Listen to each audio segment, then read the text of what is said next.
আসসালামু আলাইকুম। নিশ্চয়ই সবাই ভালো আছেন। আলহামদুলিল্লাহ আমিও ভালো আছি।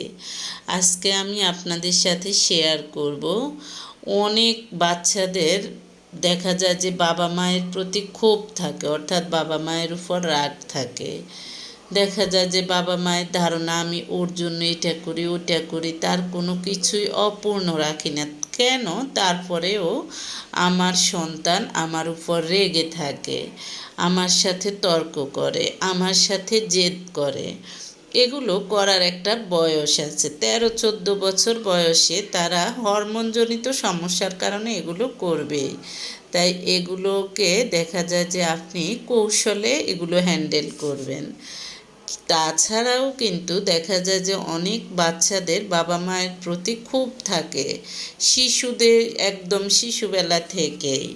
শিশুদেরকে অনেকেই ভাবে কাদামাটির মতো ভাববেন না। প্রতিটা শিশুর ভেতরে গাঢ় রকমের ব্যক্তিত্ববোধ আছে, যা সে যত্নে লালন করে। যখন নিজের সন্তানকে অন্য শিশুর সঙ্গে তুলনা করা হয় তখন সে কিন্তু অপমানিত বোধ করে। সন্তানকে অন্য শিশুর সঙ্গে তুলনা করা হলে এতে দেখা যায় যে আপনার সন্তান নিজেকে ছোট মনে করে, তাই সে অপমানিত বোধ করে। তাই দেখা যায় যে আপনার প্রতি, অর্থাৎ বাবা মায়ের প্রতি সন্তানদের এক ধরনের ক্ষোভ তৈরি হয়। যাদের সঙ্গে তুলনা করা হচ্ছে বাবা মা হয়তো তাদেরকেই বেশি ভালোবাসেন, গুরুত্ব দেন, এমনটা মনে হতে পারে সন্তানের। নিজেকে সে মনে করতে পারে অবহেলিত।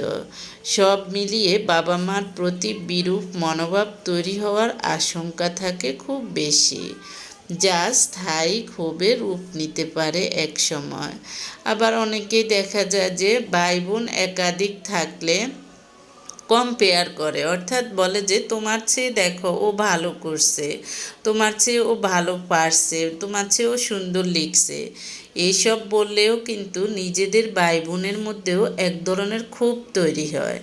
তখন দেখা যায় যে ভাই বোন একজনের প্রতি আরেকজনের ক্ষোভ থাকে, অথবা ভাই ভাই বেশি এইসব ক্ষেত্রে হয়ে থাকে। অর্থাৎ রাগ ক্ষোভটা ছেলেদেরই বেশি থাকে, অনেক ক্ষেত্রে মেয়েদেরই থাকে। একবার একটা গল্প শুনলাম, দুই বোন যমজ ছিল, কিন্তু তার ধারণা মা হয়তোবা ছোটটাকে বেশি ভালোবাসে। তাই সে একটা খুন্তি চুলার মধ্যে একদম গরম করে বোনকে মুখে লাগিয়ে দিয়েছে। সে ছোট বাচ্চা, কিন্তু তারপরেও এত বড় কাজ করতে পেরেছে।